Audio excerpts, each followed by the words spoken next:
क्या आप भी एक अच्छा मॉनिटर देख रहे हैं और कंफ्यूज है कि आपकी जरूरत के हिसाब से कौन सा मॉनिटर आपको लेना चाहिए और कौन सा नहीं लेना चाहिए तो उसमें कौन सा मॉडल लेना चाहिए, और ऐसी बहुत सारी कंफ्यूजन अगर आपके माइंड में है तो आज आप सही वीडियो में पहुंच चुके हैं। तो हेलो नमस्कार, आप सभी का फिर से स्वागत है बी टेक पर। मैं हूं वीप और आज हम बात करने वाले हैं LG मॉनिटर्स के बारे में। आपको इसमें से कौन सा लेना चाहिए आपकी नीड के अकॉर्डिंग, और LG के मॉनिटर की ऐसी बहुत सारी चीजें जो आपको ध्यान में रखनी चाहिए।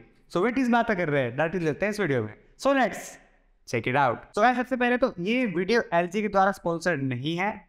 LG मैं अपने पर्सनली यूज कर रहा हूँ। ये मेरा पुराना मॉनिटर है और ये वाला जो मेरा नया मॉनिटर है, और इससे पहले भी 2 और मॉनिटर में यूज कर चुका हूँ जो कि LG के ही है। और LG के ऊपर मैंने काफी अच्छी रिसर्च कर रखी है मॉनिटर सेलेक्ट करने में कि आपको कौन सा मॉनिटर लेना चाहिए। और साथ ही साथ एक बहुत तगड़ा मिथ बस्ट करने वाला हूँ। जो लोग एक ही मॉडल की तरफ भागते हैं ना कि LG केवल ये वाला मॉडल लेना चाहिए, तो उस चीज के ऊपर मैं बात करने वाला हूँ। तो फटाफट स्टार्ट कर लेते हैं। सबसे पहले तो अगर आप मॉनिटर लेने चाहते हो तो LG ने अपने मॉनिटर को 3 कैटेगरीज में डिवाइड कर रखा है। सबसे पहली अल्ट्रा फाइन, दूसरी गेमिंग और तीसरी अल्ट्रा वाइड। अब ये जो आपके सामने मॉनिटर्स दिख रहे हैं ये दोनों ही अल्ट्रा फाइन कैटेगरी के हैं, और जैसा इनका नेम बता रहा है अल्ट्रा फाइन, ये बनाए गए हैं फाइन क्लैरिटी और सबसे कलर एक्यूरेट डिस्प्लेस के लिए, जो कि आपको मदद करते हैं अगर आप किसी प्रोडक्शन फील्ड में हो, क्रिएटिव फील्ड में हो, आपको एक्यूरेट कलर्स चाहिए आपके मॉनिटर से, तो आपको अल्ट्रा फाइन वाले मॉनिटर्स परचेस करने चाहिए। सेकंड गेमिंग, नेम से पता लग रहा है इनके अंदर आपको हाई रिफ्रेश रेट देखने को मिल जाता है,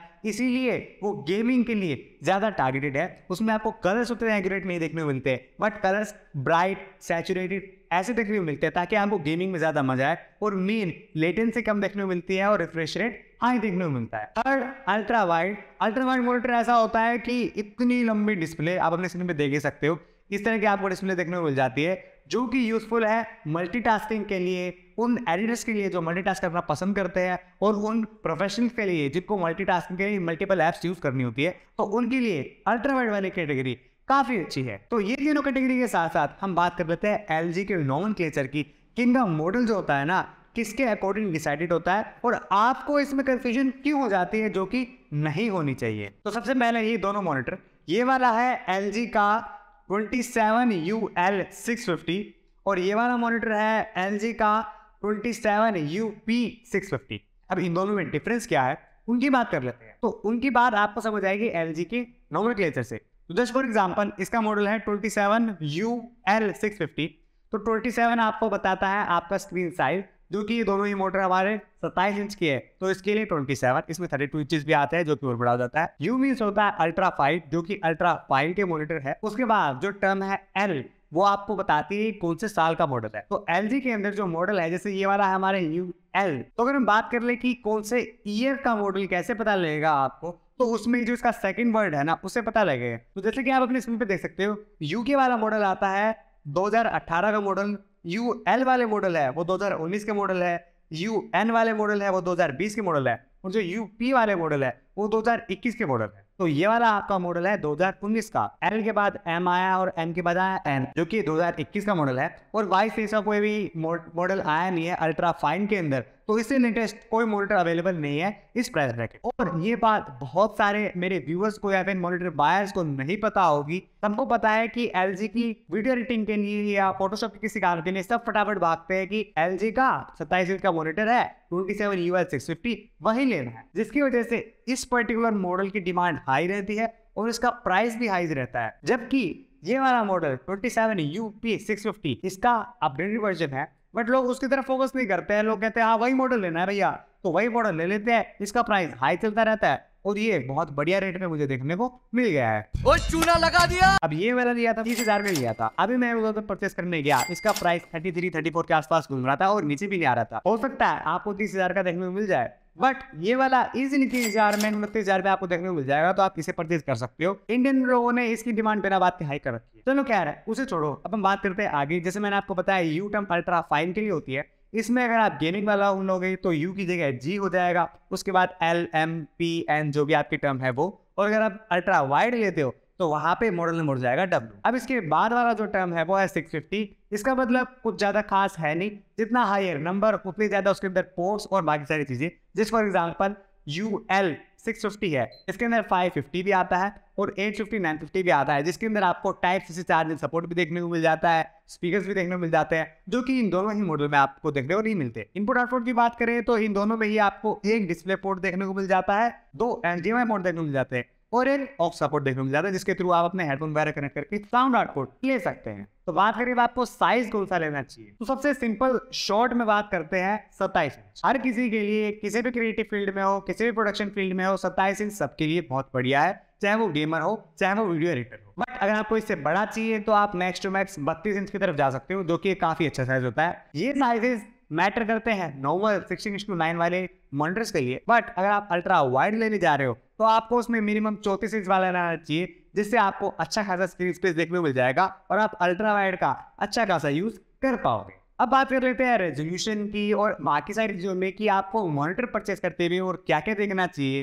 तो जस्ट फॉर एग्जांपल ये LG की मॉनिटर है, बट ये जो मैं बात बताने वाला हूँ ये आपको सारे ही मॉनिटर्स में वैलिड होगी। तो अगर आप प्रोडक्शन में हो, after effects, Photoshop, Premiere use करते हो, तो आपको कलर्स की तरफ ज्यादा फोकस करना है। तो आपको लेने चाहिए ऐसे मॉनिटर्स जो कि अच्छे sRGB वैल्यू के साथ आते हैं। तो ये वाला आता है 99% sRGB में, जो काफी अच्छे कलर्स प्रोड्यूस करता है। ये आता है DCI P3 95% के साथ और इसका भी sRGB इक्वलेंट होता है 99% में। तो ये भी अच्छे खासे रिजल्ट्स जो है कलर्स के, कलर एक्यूरेट जो है इमेज आपको देखने को मिल जाती है। सेकेंडली रेजोल्यूशन कितना होना चाहिए, आज की डे एंड एज के हिसाब से आपको मिनिमम 4K या 2K मॉनिटर लेना चाहिए, क्योंकि 1080 वाले मॉनिटर से आपको उतना अच्छा व्यूइंग एक्सपीरियंस देखने को नहीं मिलता। तो इसीलिए 2K या 4K की तरफ जाओ। ये दोनों ही मॉनिटर 4K मॉनिटर्स है और जो अल्ट्रा वाइड वाले लोग हैं ना, तो उसके अंदर अगर आपको बजट के अंदर चाहिए ना तो आप 2K वाले ले लेना, क्योंकि उसमें 4K वाले बहुत ज्यादा महंगे हो जाते हैं। इन दोनों की बात करें तो इन दोनों के अंदर HDR का सपोर्ट है और ये बात जरूर खास पे ध्यान रखिएगा, HDR 400 वाला लेना, HDR 10 वाला मत लेना। HDR 400 एक्चुअली थोड़ा सा अच्छा और HDR परफॉर्मेंस दे देता है आपको मॉनिटर्स में। ये नेमिंग हल्की सी आगे पीछे है इनकी, जो कि आप गलत भी कह सकते हो तो सही भी कह सकते हो, बट स्टिल HDR 400 एक अच्छे कलर्स आपको HDR के अंदर देखने को मिल जाते हैं। तो ये दोनों ही मॉनिटर्स 8 बिट है, बट कंपनी ने मार्केट करती है 10 बिट के साथ कुछ और टर्म बना के, जो कि मतलब सॉफ्टवेयर के थ्रू जो 8 बिट को 10 बिट जैसा दिखाया जाता है, ताकि आपको ऑलमोस्ट 10 बिट वाले कलर्स देखने को मिल जाए। पूरे नहीं देखने को मिलते हैं, बट स्टिल आपका काम हो जाएगा इस बजट के अंदर। पोर्ट्स की मैंने बात कर ली, आपको ऑब्वियसली पोर्ट्स चेक करनी चाहिए अपने मॉनिटर में परचेस करने पहले। और इन सारे की पॉइंट के साथ एक और चीज, एडजस्टमेंट, आपके मॉनिटर में एडजस्टमेंट कॉम्बोक्स देखने को मिल जाती है। तो जस्ट फॉर एग्जांपल ये वाले मॉनिटर्स काफी अच्छे हैं, जिनके अंदर काफी अच्छी खासी एडजस्टमेंट देखने को मिल जाती है।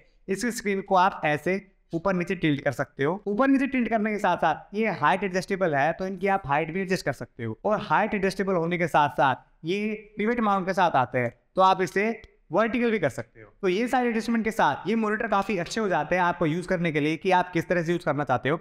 इसमें एक और एडजस्टमेंट आती है जिसमें आप उनको ऐसे, मतलब जस्ट फॉर एग्जांपल ये वाले होते नहीं है, बट वो ऐसे पूरे रोटेट हो जाते हैं कि आपको किसी को दिखाना हो ना मॉनिटर, तो आप वैसे भी करके दिखा सकते हो। तो ये सारे एडजस्टमेंट आपको देखनी होती है कि आपको कौन कौन सी एडजस्टमेंट की जरूरत है, कौन कौन सी एडजस्टमेंट की जरूरत नहीं है, और उसके अकॉर्डिंग आप अपना मॉनिटर परचेज करना चाहिए।